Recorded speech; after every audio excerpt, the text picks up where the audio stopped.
ಬೀದರ್ ಜಿಲ್ಲೆಯ ಗಡಿರಾಯಪಳ್ಳಿ ಗ್ರಾಮದಲ್ಲಿ ನೀಲಿ ಧ್ವಜ ಸುಟ್ಟ ಆರೋಪ. ದಲಿತರ ಸಂಘಟನೆ ಹಾಗೂ ಸಮಾಜದ ಜನರಿಂದ ಭಾರಿ ಆಕ್ರೋಶ.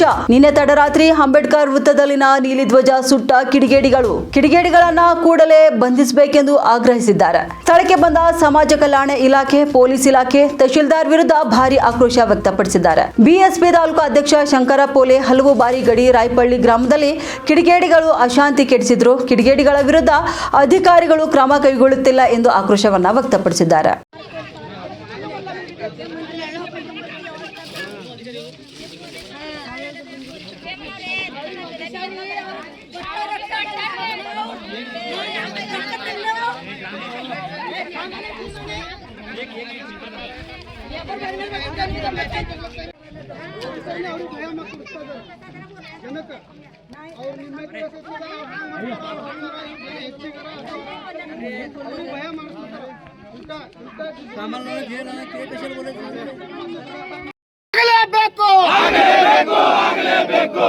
ಸುಟ್ಟಿದಂತ ಆರೋಪಿಗಳಿಗೆ ಶಿಕ್ಷೆ ಆಗಲೇಬೇಕು.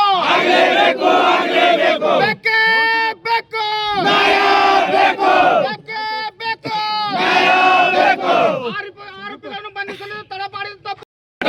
ಏತಕ್ಕಾಗಿ ಹೋರಾಟ, ನ್ಯಾಯಕ್ಕಾಗಿ ಹೋರಾಟ. ಬೇಕೇ ಬೇಕು, ನ್ಯಾಯ ಬೇಕು. ಬೇಕೇ ಬೇಕು, ನ್ಯಾಯ ಬೇಕು.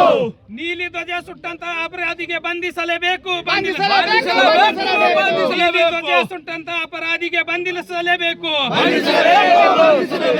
ಬೇಕೇ